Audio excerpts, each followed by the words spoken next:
గత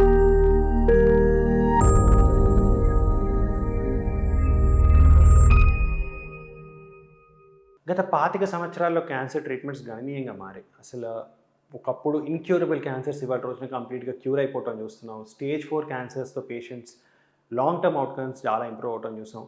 2016లో ఎంఈజీఎం ఆర్టికల్ ఒకటి ఏం చెప్పిందంటే 2010 నుంచి 2013తో కంపేర్ చేస్తే 13-16 పాపులేషన్ స్కేల్‌లో కూడా సర్వైవల్ క్యాన్సర్ పేషెంట్స్‌కి 3.6% పెరిగిందనమాట. ఇంతకుముందు ఎప్పుడు ఈ స్కేల్‌లో పేషెంట్ అవుట్‌కమ్స్ ఇంప్రూవ్ అవ్వలేదు.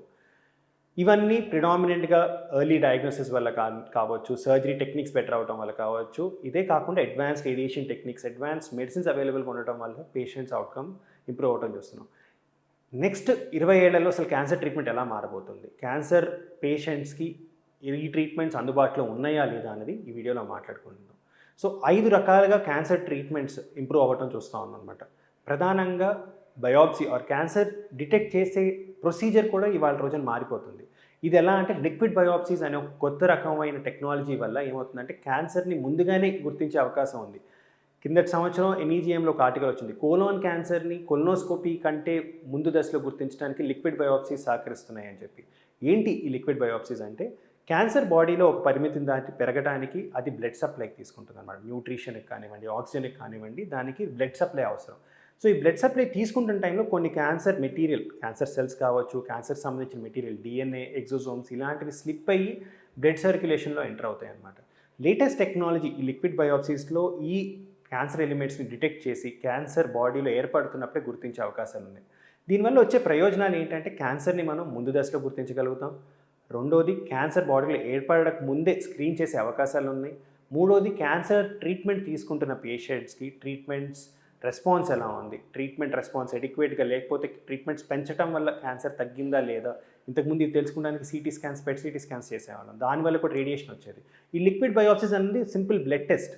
సో దీనివల్ల పేషెంట్స్కి ఎక్కువ ఇబ్బంది లేకుండా, ఎక్కువ లాంగ్ టర్మ్ అవుట్కమ్స్ మారకుండా క్యాన్సర్ గురించి అవగాహన, క్యాన్సర్ ట్రీట్మెంట్ రెస్పాన్స్ గురించి ఇంకా డీటెయిల్గా తెలుస్తుంది అన్నమాట. రెండో మార్పు ఏం జరగబోతుందంటే రోబోటిక్ సర్జరీస్. రోబోటిక్ సర్జరీస్ అన్నవి ఇవాళ రోజున కూడా అవైలబుల్గా ఉన్నాయి. వీటిలో కూడా అడ్వాన్స్ రోబోటిక్ ప్రొసీజర్స్ అవైలబుల్గా ఉన్నాయి.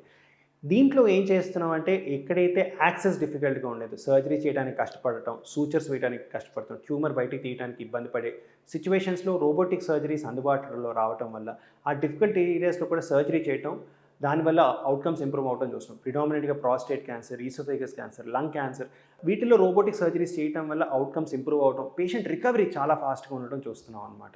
ఈ రోబోటిక్ సర్జరీస్ అనేది సర్జరీ చేసే విధానాన్ని మార్చబోతుంది. ఇదే కాకుండా పేషెంట్ రికవరీ ఫాస్టర్గా ఉండబోతుంది అనమాట. మూడో మార్పు, ఆల్రెడీ అందుబాటులో ఉన్న మార్పు, టార్గెటెడ్ థెరపీ. ఈ టార్గెటెడ్ థెరపీ అన్నది 2000లో ఫస్ట్ టార్గెట్ థెరపీ ఇమాటినిబ్ అనేది అందుబాటులో వచ్చింది. దాని తర్వాత టార్గెటెడ్ థెరపీస్ రెగ్యులర్గా రిలీజ్ అవుతూ ఉన్నాయి. ఇదే కాకుండా టార్గెటెడ్ థెరపీస్ గురించి ఇంకా అవగాహన బాగా తెలిసి ఇవాళ రోజున టార్గెటెడ్ థెరపీ స్ట్రక్చర్స్ బెటర్గా డిజైన్ చేయడం, టార్గెటెడ్ థెరపీస్ బ్రెయిన్లో క్యాన్సర్ స్ప్రెడ్ అయినా అక్కడిని కూడా ట్యూమర్స్ని కంట్రోల్ చేసే అవకాశం టార్గెటెడ్ థెరపీస్ కల్పిస్తున్నాయి అన్నమాట. ప్రతి సంవత్సరం కొత్త టార్గెట్ థెరపీస్ రిలీజ్ అవుతున్నాయి. కొత్త టార్గెట్స్ గుర్తిస్తున్నారు. ఎలాంటి టార్గెట్స్ క్యాన్సర్లోనే ఎక్కువగా చూస్తాం, క్యాన్సర్ దేని మీద అయితే డిపెండ్ అయి ఉందో గుర్తించడం జరుగుతుంది. దానికి తగ్గట్టుగా ట్రీట్మెంట్స్ చాలా ఫాస్ట్గా డెవలప్ చేసి అందుబాటులోకి రావడం వల్ల టార్గెట్ థెరపీ సంఖ్య ముందు ఇంకా పెరిగే అవకాశాలే ఉన్నాయి. దీనివల్ల పేషెంట్స్కి ఇంకా మంచి ట్రీట్మెంట్స్ రాబోతున్నాయి.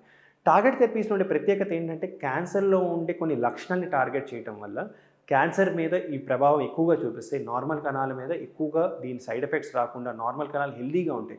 సో పేషెంట్స్ ఈ ట్రీట్మెంట్స్ ఎక్కువ రోజులు తీసుకోగలుగుతారు. బెటర్ రిజల్ట్స్ మనం టార్గెట్ థెరపీస్ ద్వారా చూడగలుగుతున్నాం. నాలుగోది వచ్చేసి ఏంటి అంటే రేడియేషన్లో జరిగే మేజర్ చేంజ్ ఏంటి అంటే ప్రోటాన్ థెరపీ అందుబాటులో రావటం.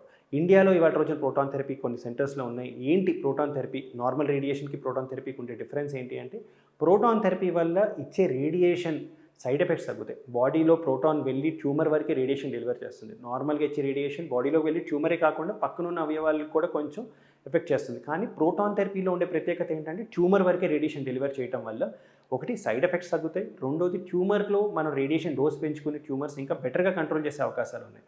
ప్రిడామినెంట్గా ఇవి వెన్నుపూసి పక్కన ఉన్న ట్యూమర్స్, బ్రెయిన్లో ఉండే ట్యూమర్స్, పిల్లల్లో చూసే ట్యూమర్స్లో ప్రోటాన్ థెరపీ ఇవాళ రోజున రెగ్యులర్గా వాడటం జరుగుతుంది. సో దీనివల్ల రేడియేషన్ సైడ్ ఎఫెక్ట్స్ తగ్గుతాయి, బెటర్ అవుట్కమ్స్ రేడియేషన్ వల్ల చూసే అవకాశాలు ఉంది.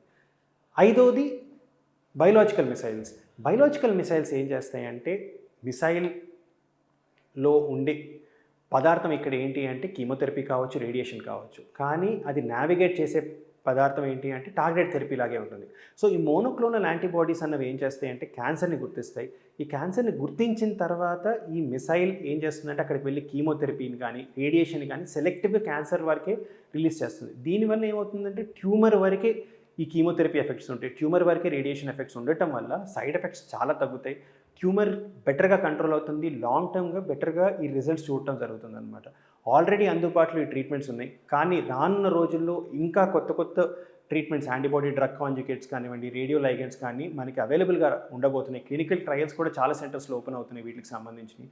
లంగ్ క్యాన్సర్‌లో, బ్రెస్ట్ క్యాన్సర్‌లో, జీఏ క్యాన్సర్స్‌లో ఇవి అసలు ట్రీట్మెంట్ విధానాన్ని పూర్తిగా మార్చేసే అవకాశాలు ఉన్నాయి. దీనివల్ల పేషెంట్స్‌కి ఇంకా better results, better control of tumour రావచ్చు. సైడ్ ఎఫెక్ట్స్ కూడా గణనీయంగా తగ్గుతాయి. సో ఇవి ప్రిడామినెంట్‌గా నెక్స్ట్ 2 డికేడ్స్‌లో క్యాన్సర్ ట్రీట్మెంట్‌ని శాసించే ట్రీట్మెంట్స్. దీనివల్ల పేషెంట్ కన్వీనియన్స్ బెటర్‌గా ఉంటుంది. పేషెంట్ అవుట్‌కమ్స్ బెటర్‌గా ఉంటాయి. Patients are going to live even longer. ఇంకా కొత్త కొత్త అప్డేట్స్ నెక్స్ట్ వీడియోస్‌లో మాట్లాడుకుందాం.